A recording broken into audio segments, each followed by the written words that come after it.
परवा मुंबईला हिंदू मुसलमानांची दंगल झाली. का झाली, कशासाठी? कारण परंपरा भाग वेगळा. पण त्या दंगलीचा फायदा उठून एका मुस्लिम मोहल्ल्यामध्ये काही गुंड होते.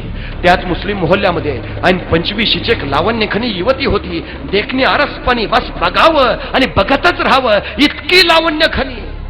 या गुंडांचा त्या युवतीवर डोळा होता. दंगलीच्या कल्लोळाचा फायदा उठवावा आणि या युवतीची आबरू लुटावी असा बेत त्यांनी आखला. आणि दंगल ऐन जोमात असताना रात्रीच्या 12-12:30 वाजता काळोख चिरत हे सगळे त्या युवतीच्या घराच्या दिशेनं सरकू लागले. बघता बघता दारावर धडका पडू लागल्या.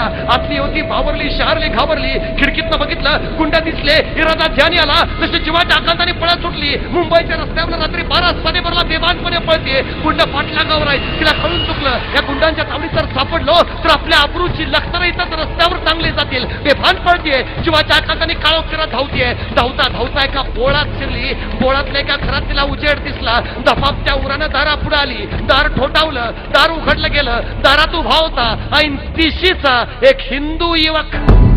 दारात मुसलमान युवती पाहिली. त्याला आश्चर्य वाटलं. बाहेर दंगल चालली हिंदू मुसलमानाची. ही मुलगी मुसलमान, मग एका हिंदूच्या दारापुढे कशी? त्याने विचारलं, काय हवंय? ती युवती म्हणाली, काय गुंड माझ्या पाठलागावर आहेत. एका रात्रीपुरता मला आसरा मिळेल का? माझी आबरू लुटायचा बेत आहे त्यांचा. हा युवक म्हटला, निश्चिंत आत ये, घर तुझंच आहे. तिला आत घेतलं. स्वतःचं अंतरून पांघरून दिलं. सांगितलं, शांत झोप इथं तुला कुठली भीती नाही. मी स्वतः दाराशी राखण करत राहतो रात्रभर. ते गुंड परत येणार नाही, तुला त्रास देणार नाही. बिनगोर राहा. ती युवती झोपी गेली. हा दाराशी राखण करत बसला. ते गुंड परत येणार नाही, त्या युवतीला त्रास देणार नाहीत. पण राखण करता करता डोक्यात विचार आला, बाहेर दंगल चालली हिंदू मुसलमानाची. ही मुलगी मुसलमान, मी हिंदू. मग एका हिंदूच्या घरात तिनं आसरा मागितलाच कसा? तिला भीती नाही का वाटली?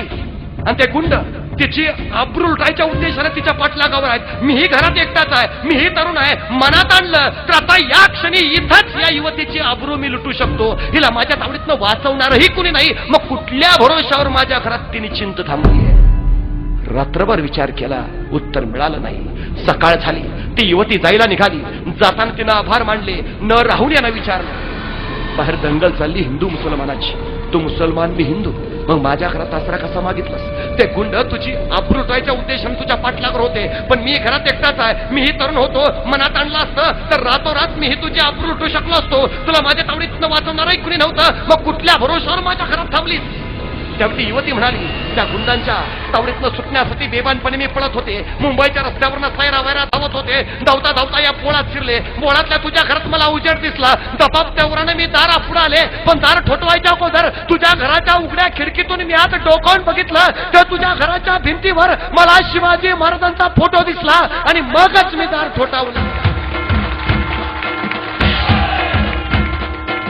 कारण मला माहिती आहे, ज्या घरात शिवाजींचा फोटो आहे त्या घरात कोणाच्याही आबरूला धोका नाही. गेल्या 350 वर्षानंतरही माझ्या राजाबद्दल जनमानसांच्या मध्ये जी प्रतिमा आहे ती ही प्रतिमा आहे.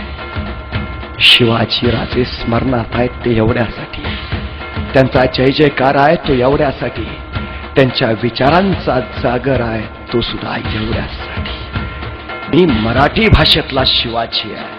म्हणजे शिवाजी हे फक्त नाव नाही, शिवाजी हे फक्त कर्तृत्व नाही, शिवाजी हे फक्त नेतृत्व नाही, तर शिवाजी हे सर्वोच्च त्याचं परिमाण आहे. मला काय व्हायचं आहे तर ज्या क्षेत्रात आणि ज्या प्रांतात असेल तिथलं मला शिवाजी व्हायचं.